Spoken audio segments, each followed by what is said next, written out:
Bienvenue dans le journal en version française sur TV Plus Madagascar. Mesdames et messieurs, bonsoir.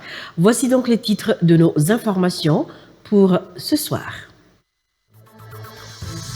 Les employés du groupe Sodiat se sont donné rendez-vous dans l'enceinte d'autodivision Talatamat ce matin pour alerter l'État malagasy sur l'avenir menacé des 4000 emplois au sein du groupe. Ils demandent à l'État malagasy de faire en sorte que la décision politique n'ait pas d'impact sur le fonctionnement de la société malagasy. Ils demandent aussi l'arrêt des perquisitions et des pillages des sociétés appartenant au groupe Sodiat. Un véritable coup de massue pour les Tanariviens en cette période de pluie. Les employés de la SMA, la société municipale d'assainissement, ont pris la décision d'arrêter le ramassage des ordures de la capitale à cause de leur grève. Les grévistes demandent, entre autres, le remplacement de tout le staff dirigeant de la SMA pour cause de mauvaise gestion. L'État lance un avis de recrutement pour les postes de chefs des 24 régions du pays, dirigés auparavant par les gouverneurs sous le précédent régime. L'avis de recrutement a commencé à circuler sur les réseaux sociaux à partir de cette semaine. Les candidats ont jusqu'au 28 novembre prochain pour soumettre leur candidature, soit au niveau des préfectures, soit directement auprès du ministère de l'Intérieur et de la décentralisation. Face aux difficultés persistantes en matière d'approvisionnement en eau potable dans la capitale et sa périphérie, le ministère de l'eau, de l'assainissement et de l'hygiène poursuit le déploiement d'infrastructures de proximité. De nouvelles stations d'eau ont été officiellement remises au 6e arrondissement d'Antananarive, tandis qu'une autre a été attribuée à la commune d'Ambutimanzak. Et oui, c'était donc les titres et voici les détails de nos informations de ce soir. Les employés du groupe Sodiat se sont donné rendez-vous dans l'enceinte d'autodiffusion à Talatamat ce matin pour alerter l'État malagasy sur l'avenir menacé des 4000 emplois au sein du groupe. Ils demandent à l'État malagasy de faire en sorte que les décisions politiques n'aient pas d'impact sur le fonctionnement de la société Sodiat. Ils demandent aussi l'arrêt des perquisitions et des pillages des sociétés appartenant au groupe Sodiat, de même que la réconsidération par l'État de sa décision de geler les comptes de Mamnien Ravatmang qui impacte fortement les employés du groupe Sodiat. Reportage signé par Nzaka Demayer, image Omega Ranevzon. Faisant preuve de solidarité, les employés du groupe Sodiat qui se sont réunis dans l'enceinte de la société autodiffusion appartenant au groupe Sodiat ont uni leur voix pour demander à l'État malagasy de laisser la dite société en dehors de toute décision politique. Selon leur déclaration, plus de 4000 emplois sont actuellement sur la sellette après le gel des comptes bancaires de l'opérateur économique Mamnien Ravatmang, une décision qui impacte fortement l'avenir du groupe.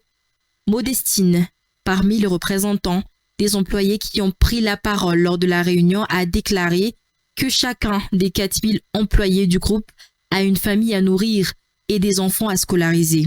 Depuis le gel des comptes de leur PDG, la société n'a plus fonctionné normalement, ce qui soulève beaucoup de questionnements chez les travailleurs quant à leur avenir au sein du groupe.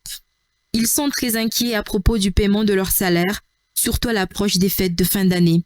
Triso, de son côté, a demandé à ce que l'État malagasy valorise davantage les opérateurs économiques malagasy par rapport aux étrangers qui bénéficient toujours de plus de privilèges. Selon ses dires, les travailleurs du groupe n'ont rien à voir avec la politique, étant donné que chaque employé du groupe est libre d'avoir ses opinions politiques. La situation politique actuelle a déjà fortement impacté négativement le fonctionnement du groupe, si l'on ne cite que les pertes subies par plus de 3000 opérateurs locaux de la filière litchi suite au désistement du groupe Sodiat à participer à l'exportation en cette campagne 2025.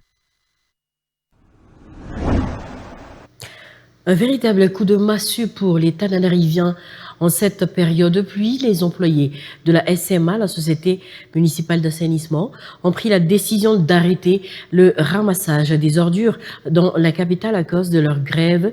Les grévistes demandent entre autres le remplacement de tout le staff dirigeant de la SMA pour cause de mauvaise gestion. Ils demandent aussi le retour de la SMA sous la tutelle du ministère de l'eau, de l'assainissement et de l'hygiène.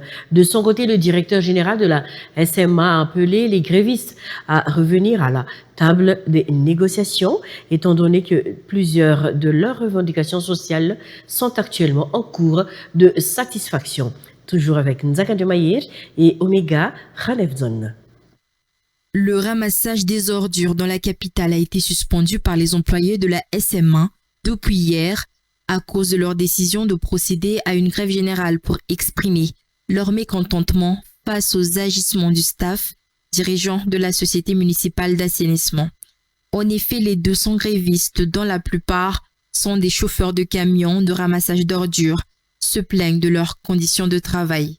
Selon les ouvriers, ils n'ont été dotés d'aucun équipement réglementaire sanitaire pour le ramassage des ordures. Ils sont exposés chaque soir pendant leur service à toutes sortes de saletés et de maladies sans aucune protection alors qu'ils manipulent les ordures et ce en dépit des demandes adressées auprès des différents responsables de la SMA. Ils ont aussi déclaré qu'ils ne bénéficiaient d'aucune des prises en charge prévues normalement par la loi comme les services de l'hostie et la CNAPS. Les grévistes demandent ainsi à l'État malagasy à ce que la SMA soit de nouveau placée sous la tutelle du ministère de l'eau, de l'assainissement et de l'hygiène. Le directeur général de la SMA, de son côté, a expliqué aux grévistes que la plupart de leurs revendications sociales sont actuellement en cours de satisfaction, à l'instar de la couverture médicale de l'hostie, qui sera effective à partir du mois de décembre prochain. Les employés de la SMA ont aussi déjà perçu leur salaire à temps depuis ce mois de novembre. D'un autre côté, le directeur général a aussi expliqué que les chauffeurs de camions s'étaient plaints de la décision de la SMA de réduire les dépenses en carburant, alors que cette décision a déjà permis d'épargner plus de 700 millions d'ariars pour former les chauffeurs et permettre l'acquisition de nouveaux matériels, a déclaré le directeur général. Le directeur général de la SMA a demandé aux grévistes de revenir à la table des négociations, évitant ainsi de prendre en otage injustement la population de la capitale. Les grévistes, de leur côté, ont réitéré qu'ils n'arrêteront leur manifestation qu'une fois que leurs revendications seront satisfaites et qu'aucun service minimum ne sera assuré pendant ce temps. L'État lance un avis de recrutement pour les postes des chefs des 24 régions du pays dirigées auparavant par les gouverneurs sous le précédent régime. L'avis de recrutement a commencé à circuler sur les réseaux sociaux à partir de cette semaine. Les candidats ont jusqu'au 28 novembre prochain pour soumettre leur candidature, soit au niveau des préfectures, soit directement auprès du ministère de l'Intérieur et de la décentralisation. Selon les instructions, un diplôme d'études supérieures de niveau Bac+4 au minimum est exigé, entre autres critères, des futurs chefs de région qui devront également être titulaires de la nationalité malagasy. Reportage Fernandoni sur les images de Yves Rassata. Une nouvelle organisation a été mise en place au sein du ministère de l'Intérieur et de la décentralisation, selon le contenu de l'avis de recrutement lancé par le dit ministère cette semaine. Après le limogeage de tous les gouverneurs dans tout le pays il y a quelques semaines, le nouveau régime de la refondation laisse le devant de la scène aux chefs de région. 24 chefs de région vont donc être recrutés. Leur rôle sera de renforcer la gouvernance territoriale en assurant l'effectivité de la décentralisation, de renforcer la sécurisation territoriale et le maintien de l'ordre public à travers une gestion plus transparente et efficace, ainsi que d'assurer la refondation de l'administration publique locale, la consolidation de l'unité nationale et la cohésion sociale via un processus électoral plus transparent et démocratique, comme l'annonce l'avis de recrutement. Le coup d'envoi du recrutement est donné. Les prétendants ont jusqu'au 28 novembre prochain pour soumettre leur candidature, soit au niveau des préfectures, soit directement auprès du ministère de l'Intérieur et de la décentralisation, selon les instructions Les conditions d'éligibilité ont été détaillées sur l'avis de recrutement. Le critère numéro 1, être de nationalité malagasy. On peut voir également ne pas avoir fait l'objet d'une condamnation pénale pour crime ou délit. Avoir une connaissance approfondie de la région concernée. Parmi les autres critères que doivent satisfaire les candidats au poste de chef de région figure également la possession au minimum d'un diplôme de Bac plus 4 reconnu par la fonction publique. Il leur faut aussi disposer d'au moins 5 ans d'expérience pertinente dans le domaine du management public ou du développement régional. La maîtrise des outils de planification, de gestion budgétaire et de coordination intersectorielle est également indispensable. Il leur faut connaître le cadre juridique de la décentralisation et les mécanismes de coopération entre l'État et les collectivités. Les candidats devront également maîtriser le malagasy et le français. La connaissance des dialectes régionaux et de l'anglais est un atout pour eux. Un accusé de réception sera délivré pour chaque dossier. Le recrutement se déroulera dans le respect des principes de transparence, d'équité et de non-discrimination, rassure le ministère de l'Intérieur et de la décentralisation. Social face aux difficultés persistantes en matière d'approvisionnement en eau potable dans la capitale et sa périphérie. Le ministère de l'eau, de l'assainissement et de l'hygiène poursuit le déploiement d'infrastructures de proximité. De nouvelles stations d'eau ont été officiellement remises au 6e arrondissement d'Antananarive, tandis qu'une autre a été attribuée à la commune d'Amboutchoumanzak. Cette initiative s'inscrit dans la stratégie nationale visant à rapprocher les points d'accès à l'eau des populations dans un contexte où de nombreux quartiers peinent encore à bénéficier d'un service régulier.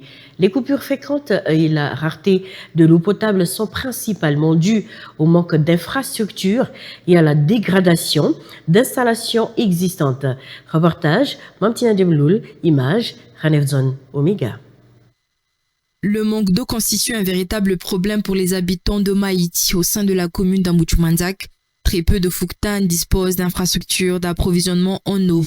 À ce jour, seuls 7 des 25 Fouktan de la commune disposent d'installations similaires à celles remises par le ministère de l'eau. Pourtant, celles-ci contribuent déjà considérablement à améliorer l'accès des habitants à l'eau potable. Jusqu'à 400 personnes bénéficieront directement de l'installation de cette nouvelle station. Les responsables communaux d'Amboutchoumanzak demandent la poursuite de la dotation en infrastructures de ce type.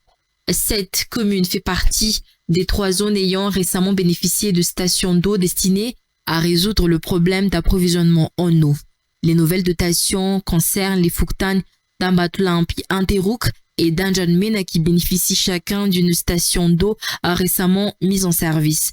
À Maït, dans la commune d'Amboutchoumanzak, dans le district d'Amboujechim, où un autre point d'approvisionnement a également été installé afin de répondre à une demande devenue particulièrement pressante dans cette localité. Des centaines de personnes profitent ainsi de ces installations en cohérence avec la politique gouvernementale qui fait du secteur de l'eau une priorité. Selon la ministre de l'eau, de l'assainissement et de l'hygiène, le docteur Azaf Ndjianiaïna Souanzaratine, le Conseil des ministres a approuvé le 11 novembre dernier le renforcement de la mise en place d'infrastructures. Les travaux d'installation au niveau local considérés comme essentiels par la population se poursuivent donc.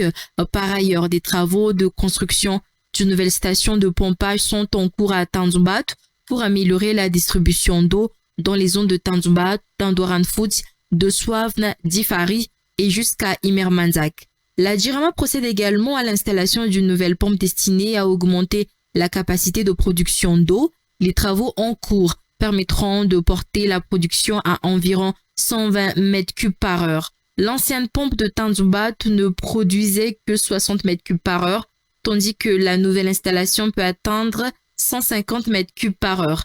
Une autre solution consiste en la mise en place d'un groupe électrogène de 220 kVA permettant d'assurer la production d'eau en cas de coupure d'électricité. En complément, un projet de construction d'une nouvelle station au niveau de l'UTC Tanzumbat est prévu avec une capacité de production estimée à 100 mètres cubes par heure, selon les précisions apportées. Point final à cette édition. Merci de l'avoir suivi. À 19h30, le journal en version malagasy, bien sûr, sur TV+ Madagascar. Au revoir.